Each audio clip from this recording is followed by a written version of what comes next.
Hello students, myself Dr. Swati Kujur and today I am going to teach management. In this first video, we will discuss about meaning, nature and characteristic of management. So let's start.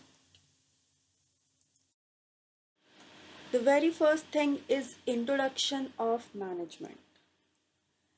Organised life के लिए management काफ़ी essential होता है और यदि life organised है तो किसी भी टाइप के मैनेजमेंट को रन कर सकता है।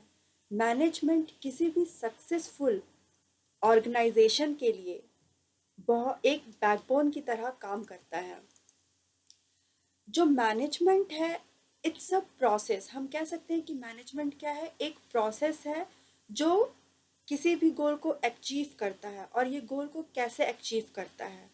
By these activities, that is planning, organising, leading and controlling.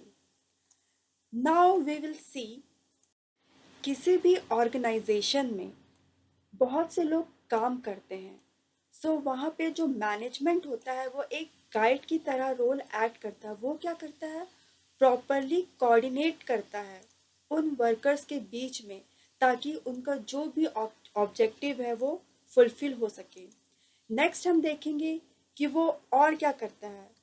वो ऐसा इन्वायरमेंट क्रिएट करता है या मेंटेन करता है जिससे जितने भी मेंबर्स हैं वो क्या करें, वो साथ में काम करें और उस ऑब्जेक्ट को इफ़िशिएंटली एंड इफ़ेक्टिवली उसे अचीव कर सकें।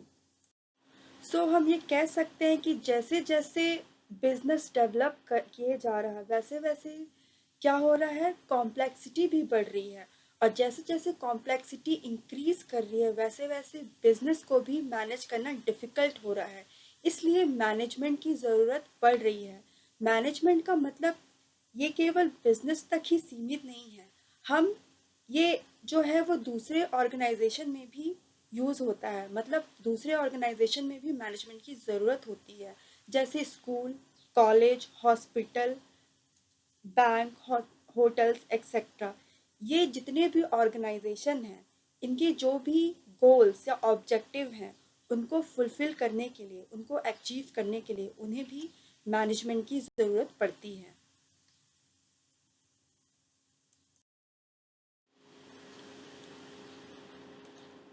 नेक्स्ट, ये मैनेजमेंट ही है जो मैन के प्रोडक्टिव एक्टिविटी को रेगुलेट करती है।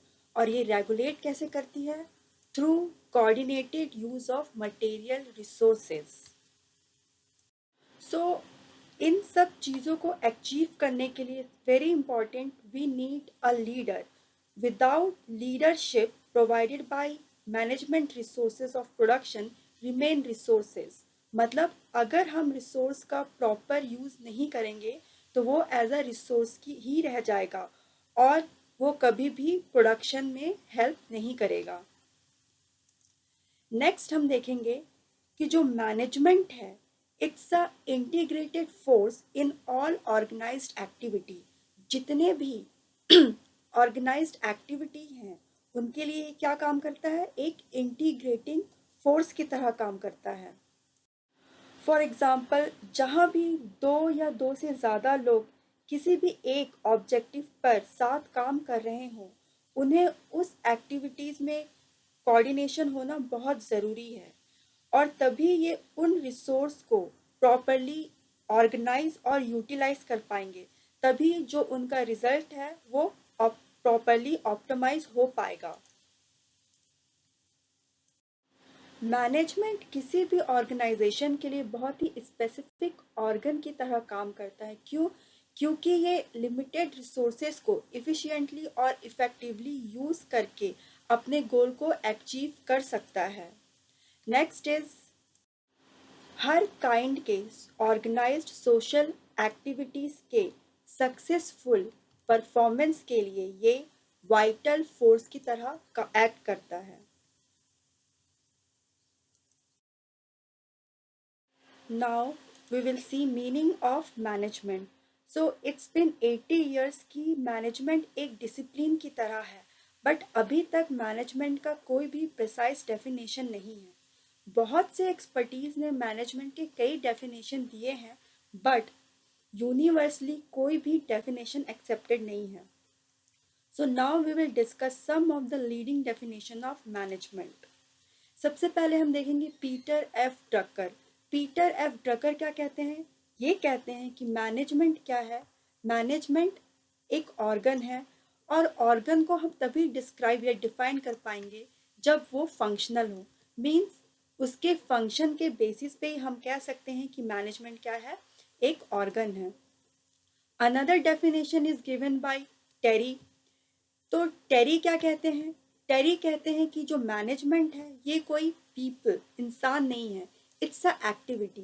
कौन कौन सी एक्टिविटी? जैसे लाइक चलना, रीडिंग करना, स्विमिंग करना, रनिंग करना, इस टाइप की एक एक्टिविटी है क्या? मैनेजमेंट। मीन्स मैनेजमेंट एक एक्टिविटी है, और जो भी लोग इस मैनेजमेंट को परफॉर्म कहते हैं उसे डेजिग्नेट किया गया है as a members of management or executive leaders. Another definition is given by Ralph C. Davis. He tells that management is the function of executive leadership anywhere. Now another definition, it is given by McFarland. ये क्या कहते हैं कि ये एक process है जिसमें manager किसी भी ऑर्गेनाइजेशन को क्रिएट, डायरेक्ट और मेंटेन करता है या ऑपरेट करता है। और ये कैसे करता है? Through systematic, coordinated and cooperative human effort. तभी किसी भी ऑर्गेनाइजेशन के गोल को अचीव किया जा सकता है जब उसमें प्रॉपर कोऑर्डिनेटेड ह्यूमन एफर्ट हो। Another definition it is given by Harold Koontz. ये क्या कहते हैं कि जो मैनेजमेंट है इट्स अ आर्ट। ये एक आर्ट है जिससे हम कोई भी चीज कर सकते हैं, और ये कैसे अचीव होता है? Through organised group. ये किसी भी ऑर्गेनाइज्ड ग्रुप के थ्रू ही किया जा सकता है। Next meaning it is given by Willer. ये क्या कहते हैं? किसी भी फर्म में जो भी एडमिनिस्ट्रेटर होता है या जो मैनेजर होता है, they integrate man, material and money into an effective operating limit. Another definition it is given by J.N. Sewells। ये क्या कहते हैं? ये कहते हैं कि जो मैनेजमेंट है ये एक फोर्स है which help to lead, guide and direct any organisation. ये क्या कह रहे हैं कि जो मैनेजमेंट है किसी भी ऑर्गेनाइजेशन के लिए एक फोर्स की तरह वर्क करता है, ताकि जो भी प्री डिटरमाइंड ऑब्जेक्ट हो उसको फुलफिल किया जा सके या उसे कंप्लीट किया जा सके। Next definition it is given by Keith and Gubellini. ये क्या कहते हैं? ये कहते हैं कि जो मैनेजमेंट है ये भी क्या है? फोर्स की तरह काम करता है। इससे क्या होता है? मैन और फिजिकल प्लांट को ये इंटीग्रेट करके एक इफेक्टिव ऑपरेटिंग यूनिट बनाता है। Next definition it is given bye G.E. Millward. ये कहते हैं कि मैनेजमेंट भी क्या है? एक प्रोसेस है जिसमें किसी भी पॉलिसी को एग्जीक्यूट किया जाता है या उसे सुपरवाइज किया जा सकता है। किसके through? Via some agencies. Another definition is given by Mary Parker Follett. ये क्या कहती हैं? Art of getting things done through people. मतलब ये वो आर्ट है जिससे कोई भी काम लोगों के थ्रू कराया जा सके।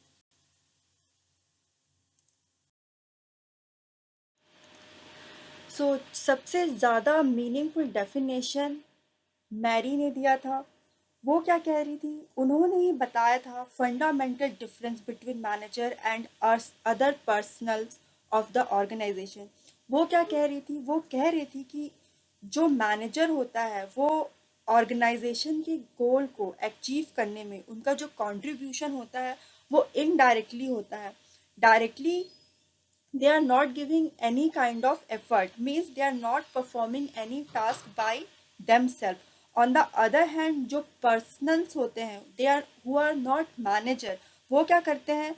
उनका कंट्रीब्यूशन कैसे होता है किसी भी ऑर्गेनाइजेशन के गोल को अचीव करने के लिए? Because they are performing that task by himself. Sometime क्या होता है, जो पर्सन होता है किसी भी ऑर्गेनाइजेशन का, ये दोनों रोल ही प्ले करते हैं साइमल्टेनियसली। नाउ जो सबसे इलॉबरेट डेफिनेशन मैनेजमेंट का दिया है वो है जॉर्ज आर टेरी। वो क्या कहते हैं?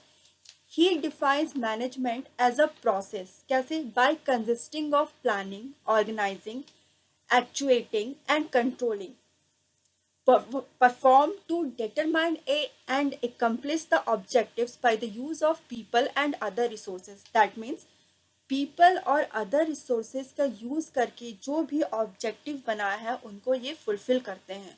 So planning क्या होता है? Planning means manage the thing of their action in advance, means advance में कुछ भी चीज सोचा जा सके ताकि उसे क्या किया जा सके, एग्जीक्यूट किया जा सके।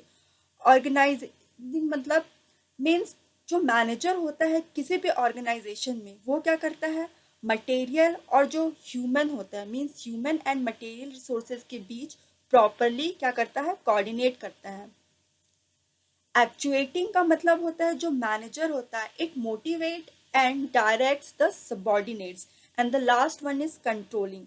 कंट्रोलिंग में क्या होता है, that manager it they attempts to ensure there is no deviation from the plan, मतलब जो भी प्लान बनाया गया हो उससे बिल्कुल भी डेविएशन नहीं होना चाहिए, प्लान के अकॉर्डिंगली ही वर्क होना चाहिए।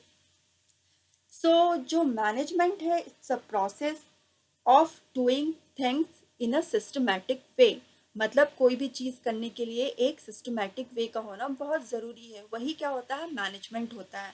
सो हम कह सकते हैं जो मैनेजमेंट है is the sum total of all those activities that means determine objectives, plans, policies and programs। उसके बाद it secures man material machinery cheaply, मतलब इसमें जो भी चीज़ें यूज़ हो रहे हैं वो इफ़ेक्टिव हो, बजट में हो। Next, put all these resources into operations through sound organization।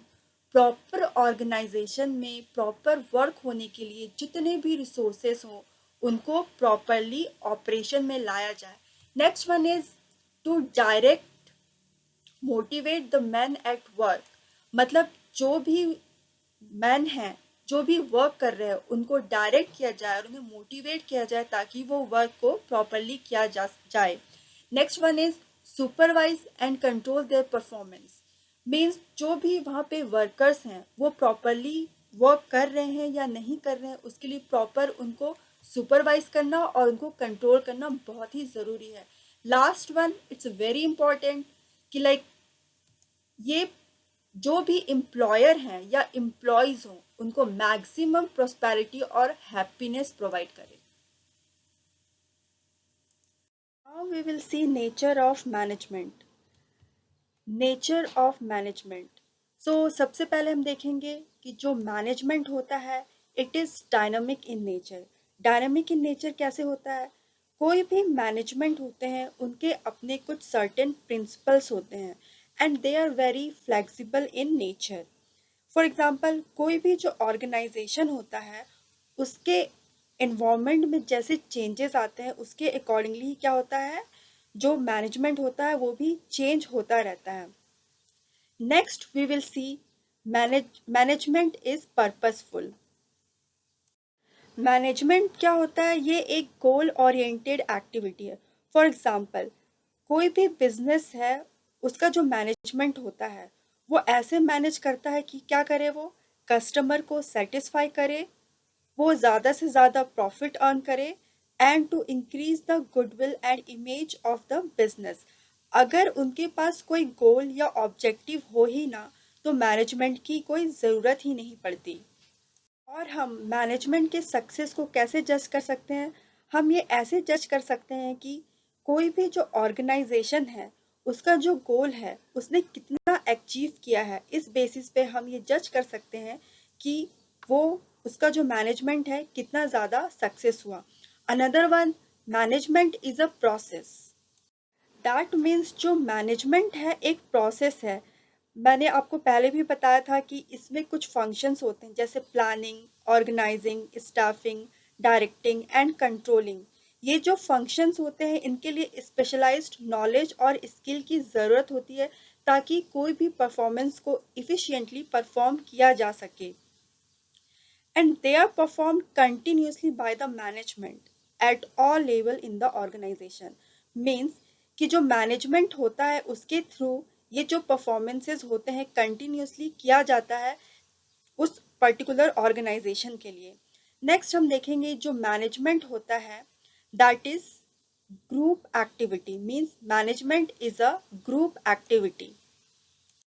Means जो मैनेजमेंट होता है it's a integral part of the group activity. इसका क्या मतलब है? इसका मतलब है कि अगर कोई भी गोल या ऑब्जेक्टिव को फुलफिल करना है उसके लिए पूरे ग्रुप का इन्वॉल्वमेंट ज़रूरी होता है। एक इंडिपेंडेंट और सिंगल पर्सन उस ग्रुप का हर कुछ मैनेज नहीं कर सकता। Another one is management is intangible. Means कि जो मैनेजमेंट होता है ये एक अनसीन फोर्स होता है और इसका प्रेजेंस हमें कैसे पता चलता है? इसका प्रेजेंस हमें बताता है कि उसका कैसा रिजल्ट है या आपने कितना एफर्ट दिया है। उसके बेसिस पे मतलब ये एविडेंसेस होते हैं जिसके बेसिस पे हम बता सकते हैं कि जो मैनेजमेंट है वो प्रॉपरली वर्क हो रहा है या नहीं। So we can say the feeling of management is result oriented. Means कि हम अपनी खुली आंखों से मैनेजमेंट के फंक्शन को नहीं देख सकते, लेकिन जो भी रिजल्ट उससे आता है या जो भी आउटपुट होता है उससे हमें पता चलता है कि ये कितना कारगर मेथड है। और मैनेजमेंट का इफ़ेक्टिवनेस हम तभी कर पाते हैं जब हमारा जो एंड रिजल्ट है वो काफ़ी एप्रोप्रिएट आए। Next is management is universal. Universal means it is universal in nature. That means any organization or all type of organization can apply this method. Even the principle and techniques of management have universal application. Now another one is management is achieving through result through others. So in this case that management cannot do everything by themselves. Management खुद से सारा कुछ नहीं करता, मतलब इसके पास necessary ability और skills होने चाहिए ताकि वो सारा वर्क एकम्प्लिश कर सके। और ये कैसे करता है? Through the efforts of others. Next is management as science and art. Management has an organized body of knowledge that consists of well-defined concepts, principles, techniques, and it have a wide applications. Means इनका जो knowledge है, principles है और techniques है, उन सबको हम कई सारे applications में use कर सकते हैं। Next one is it's a multidisciplinary.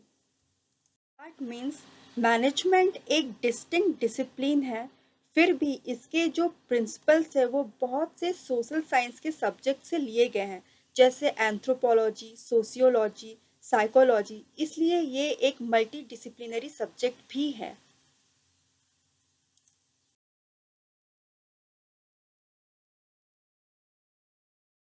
Now we will see characteristic of management. The very first thing we will see economic resources. In economic resources इसके बारे में हम सबसे पहले डिस्कस करेंगे। जो मैनेजमेंट होता है वो किसी भी ऑर्गेनाइजेशन का बहुत ही एसेंशियल इंग्रेडिएंट होता है। एफिशिएंट मैनेजमेंट बहुत ही क्रिटिकल इनपुट है। क्यों? क्योंकि ये किसी भी ऑर्गेनाइज्ड ग्रुप के एक्टिविटी के सक्सेस के लिए रिस्पॉन्सिबल होता है। ये वो फोर्स है जो क्या करता है, जितने भी प्रोडक्शन है, लेबर है, कैपिटल है, मटेरियल है, उनको क्या करता है, असेंबल और इंटीग्रेट करता है।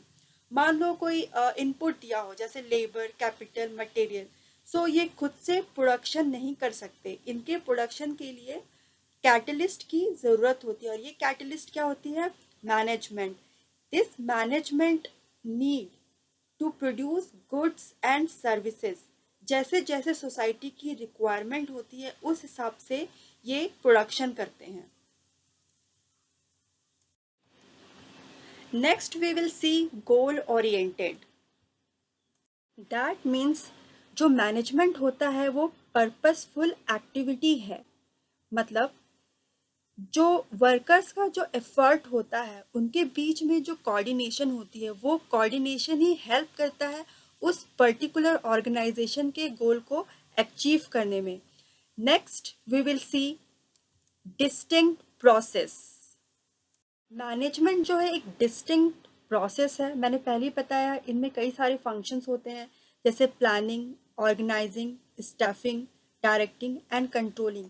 और ये जो फंक्शंस होते हैं वो एक दूसरे से इतने ज़्यादा इंटरवॉन होते हैं कि ये बिल्कुल पॉसिबल ही नहीं हो पाता कि ये जो फंक्शंस है हम इनका सीक्वेंस या रिलेटिव सिग्निफिकेंस बता सके। Another one is integrative force. Integrative force ये काफ़ी ब्यूटीफुल कैरेक्टरिस्टिक है। क्यों? बिकॉज इसमें जो ह्यूमन है और जो दूसरे रिसोर्सेज होते हैं इनके बीच में ऐसा इंटीग्रेशन होता है ताकि डिज़ायर्ड ऑब्जेक्टिव मिल सके। इसमें क्या होता है, जो मैनेजर होता है अपने नॉलेज, एक्सपीरियंस और मैनेजमेंट के प्रिंसिपल को ऐसे इम्प्लाई करता है ताकि नॉन ह्यूमन रिसोर्सेज का यूज़ करके जो भी वर्कर हैं अच्छे से अच्छा रिजल्ट दे सके। Next we will see system of authority. Here the management as a team of manager, it represent system of authority, hierarchy of command and control. जो मैनेजर होते हैं डिफरेंट लेवल के, they also possess varying degree of authority. Generally अब क्या होता है, अगर हम ऊपर से नीचे की तरफ मैनेजर हिरारकी में जाएंगे तो हम पाएंगे कि जो उनकी जो डिग्री ऑफ ऑथोरिटी होगी वो भी क्या होगी, ग्रेजुअली रिड्यूस होती चली जाएगी। ऑथोरिटी से क्या फ़ायदा? ऑथोरिटी से ये फ़ायदा है कि जो भी मैनेजर हैं उन्हें क्या होता है, ये उनका जो भी वर्क होता है, जो भी फंक्शन होता है, ये इंडिपेंडेंटली इफेक्टिवली उस वर्क को कर सके। Next one is multi disciplinary subject. So ये उसका one of the classical characteristic है मैनेजमेंट का। मैनेजमेंट जो है एक इंडिपेंडेंट सब्जेक्ट की तरह ग्रो कर रहा है by taking the help of other discipline जैसे इंजीनियरिंग, एंथ्रोपोलॉजी, साइकोलॉजी, सोशियोलॉजी। ज़्यादातर जो लिटरेचर है मैनेजमेंट के, ये जो दूसरे डिसिप्लिन के जो सब्जेक्ट है उनका एसोसिएशन होने से मैनेजमेंट के लिटरेचर में इंक्लूड किया गया है। Last one is it have universal application. Even हमने नेचर ऑफ मैनेजमेंट में भी देखा था कि इसका जो नेचर होता है यूनिवर्सल होता है। मीन्स जो मैनेजमेंट है उसका जो कैरेक्टर है वो यूनिवर्सल है। दैट मीन्स इसके जो प्रिंसिपल और टेक्निक्स हैं it is equally applicable in all other fields, चाहे वो बिजनेस हो, गवर्नमेंट के हो, हॉस्पिटल के हो, मिलिट्री के हो, ये हर जगह एप्लीकेबल होता है। और ये कहा गया है कि जो मैनेजमेंट होते हैं वो किसी भी सिचुएशन में हम इम्प्लीमेंट कर सकते हैं।